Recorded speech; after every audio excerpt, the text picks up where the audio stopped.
Hey, hey, happy Monday to the fifth grade. Welcome to your final close reading assignment for the year. Just a quick note on this week's schedule. Today you'll have close reading. Tomorrow you'll have your last EL assignment. Wednesday you'll have a super fun special ELA writing assignment, writing a letter to upcoming fifth graders next year. You'll see it on Google Classroom, as well as graduation. And Thursday we have a fun celebratory event. So, let's get started with that final close reading assignment of the year. Today we are reading a very special text called Are You Addicted to Your Phone? And we'll be looking for the main idea. So go ahead and make sure you have these three things open. Number one, this video, which you already do. Number two, this Google Doc where you'll be answering your question. And number three, the text, Are you addicted to your phone? All right, so now that you have those three things open, let's take a quick look at this text to figure out what genre we think it is, and therefore what thinking jobs are going to help us out. Go ahead and pause the video and take a look through it.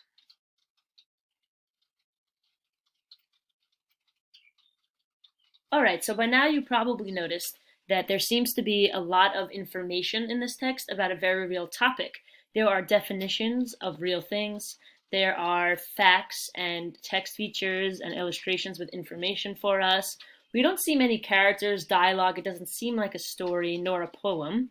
So, looking at the whole text and everything it's offering for us, we can figure out that yes, indeed, it is a informational text. So, the thinking jobs that are going to help us best understand what we read today. What is the topic? What is the text teaching me about this topic? And what is the author's point of view? And remember, we'll keep those questions in mind as we go through the reading questions and the reading as well.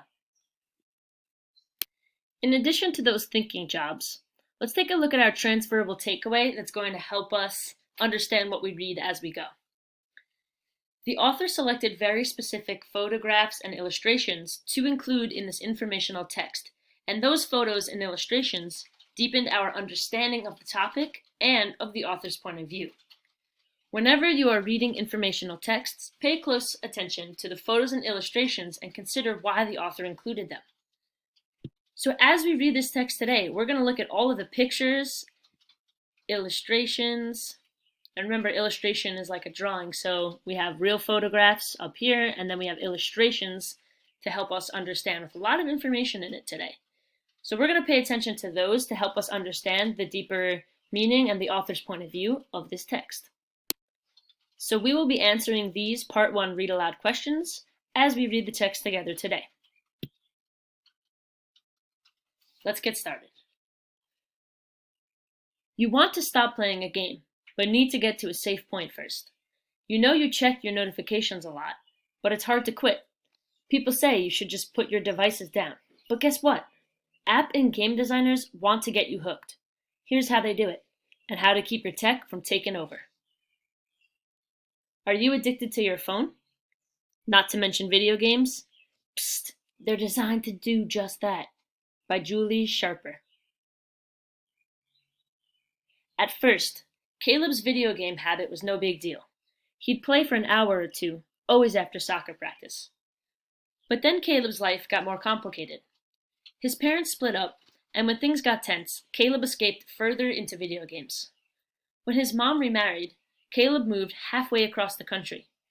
He may have been the new kid in school, but in his gaming world, he was an ace shot, blowing up rivals, looting their stuff, and playing better and longer than anyone else. Soon, he was spending all of his free time on his Xbox, rushing home from school to start a new game. It got out of hand so fast, says Caleb, now 16. I'd play for hours and hours straight, day and night. My mom would tell me to go to bed, but I'd sneak up at night and do it some more. Do you ever plan to go for a run, but end up playing video games instead? Or sit down with a computer to write a paper, but get lost in YouTube? Have you ever missed the best part of a movie on Netflix because you got sidetracked sending snaps? According to a 2016 survey, more than 50% of teens say they feel that they're addicted to their mobile devices. That's not a coincidence. App makers and game developers want to get you hooked. These apps and games seem like they're just here to help you connect with your friends or show you funny memes and cute kittens, said Ramsey Brown, co-founder of Dopamine Labs, a tech startup that creates apps. But what's going on is way creepier. They're selling your attention span. Let's take a look at question number 1. Read the title and introductory paragraph. What is the big topic of this article? So now that we've read the title and the first 2 paragraphs actually, what is the big topic so far? Go ahead and type your answer, then come back. He should know. Like other app developers, Brown's job is to figure out how to get and hold your attention so that you keep coming back. That's because the more time you spend on an app, the more money advertisers will pay the app's makers. What those app and video game creators are selling, Brown says, is your attention, your interest, and the time you spend looking at their app. So how do app developers and game designers keep us coming back? The answer lies in some of the most primitive parts of our brain. When you feel pleasure, when you score a winning goal, ace a test, or catch the eye of your crush, certain brain cells ignite, triggering the release of a chemical messenger called dopamine. There's a classic experiment where a rat is given a lever to push. If nothing happens when the rat pushes the lever, it quickly loses interest. If a treat appears each time the rat pushes that lever, the rat eats a bunch of treats, then moves on to other activities. But if the treat sometimes appears and sometimes doesn't, the rat pushes the lever obsessively. We will finish this paragraph and then come back to the text feature. With a phone, the same principle is at play, Brown says. Often, the notifications you get from your favorite apps really aren't that exciting when you think about it. But you've been conditioned to seek that little rush that comes with finding out if anyone's liked your latest photo or post. So you keep checking and checking. And sometimes those notifications are incredibly rewarding, like when you discover your last Instagram post got dozens of likes. When that happens, your brain floods with dopamine, a high you're of course going to want to recreate again and again.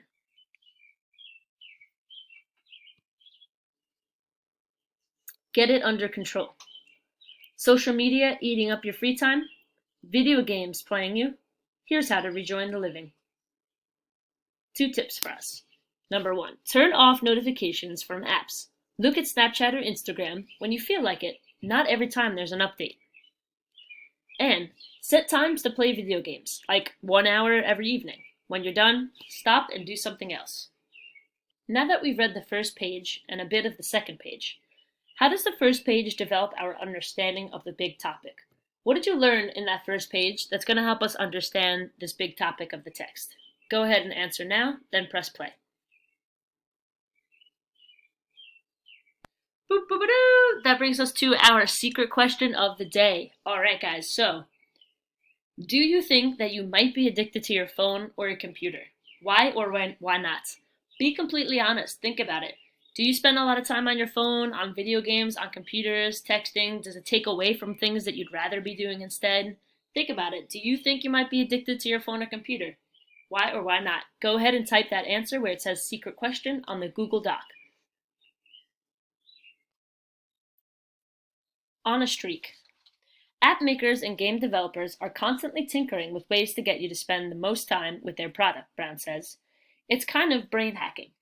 They'll experiment with how often you get a notification about a new comment or like to see what exactly will lead you to spend more time on the app.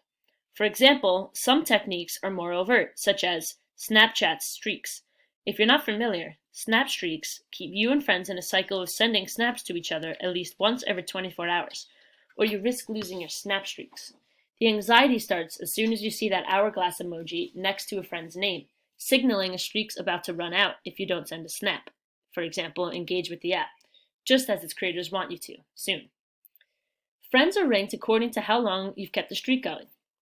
If you've ever felt stress over the thought of losing your streaks, you know what it's like to be hooked. Since this technology is still new, we know little about how it affects the still developing brains of teens. We have an entire generation of guinea pigs in an experiment, says psychologist Edward Spector, who helps teens obsessively use technology. Spector says the real benefit of an activity, nearly any activity, comes in the first hour. So if you're spending more than an hour a day on your phone, think about other things you could do with your time. If you spend that hour practicing guitar or playing basketball or hanging out with friends, it can make a huge difference in your life, he says. How do you know if you're spending too much time on your phone or Xbox? Warning signs include lying about technology use, spending less time with friends in person, and failing grades, Spector says.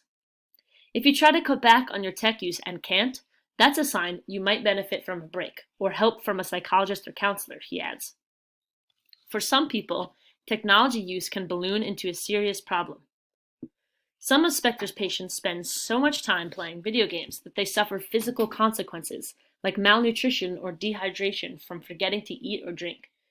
Many have a vitamin D deficiency from lack of sunlight. A few have even developed bed sores from sitting in the same spot for so long. But you don't need to have physical symptoms to know you might have a problem. Just as serious are the social consequences. When you compulsively use technology, you can miss out on important rites of passage, deepening friendships, dating, getting a job, or participating in sports or theater or band. One study showed that the more social media platforms someone used, the more likely they were to experience depression and anxiety. Spector helps his patients address any underlying mental health issues and set healthy limits around tech. They want to be in control of their technology use, says Spector. They want to use it when they want to use it and get off when they want to get off. Let's take a look at this text feature over here. #TrueStory. How 3 kids tamed their tech habits. Let's look at Jordan Mallory, 17, from Indianapolis, Indiana. I was supposed to play in a live stream charity video gaming event with the team, but I was so hooked on another game I was an hour late. So there I was, trying to make an excuse as to why I was late, but I couldn't find one. How I got back control. I schedule gaming time on my calendar to set boundaries. One day I stream, another day I might play alone or record for my YouTube. Linda Pang, 17, from Cedar Falls, Iowa. When I was bored or procrastinating, I would watch random videos on YouTube, from movie clips to interviews to the Olympics. It was easy to be curious about the next suggested video. Hours would pass and I wouldn't even realize. How I got back control. Now I stay away from my phone when I need to. I'll put it on airplane mode or simply put it on the other side of the room and do my homework. Ann Hoffman, 17, from Clintonville, Pennsylvania. Recently, I've been addicted to my phone. Sleep is important to me, yet I give up an hour of it before bed in order to catch up on social media. Once I was so tired, I forgot about a band performance and missed it. How I got back control. I keep my phone from taking over my time by creating a list of things I need to do. By keeping busy, I'm not always thinking about it. Let's take a look at our third read aloud question. How does the section #TrueStory connect to what we've read so far? So this last section right here, #TrueStory with the 3 stories of the real people, how does that connect to everything you learned about this big topic? Go ahead and answer that question now. All right, let's continue reading. So we left off here, and the last page of the text is one big text feature. It's a lot of illustrations that show us statistics, which is number information, facts, and details like that. So let's take a look at this illustration with all of these statistics. Digital addiction by the numbers.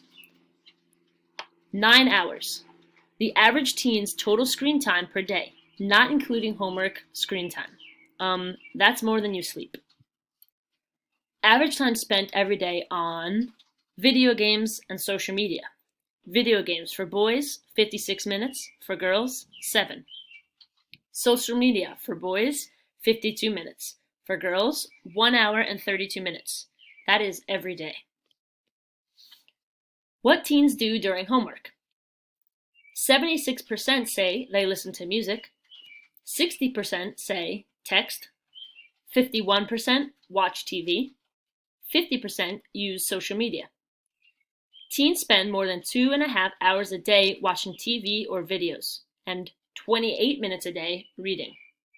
Look at the difference between those numbers. 2.5 hours watching TV and videos, 28, so that's about half an hour a day reading. 50% of teens feel addicted to their phones. Gamers spend an average of 2 hours and 27 minutes a day playing games. 55. The average number of texts teens send per day. 4 hours and 38 minutes. The average teen's smart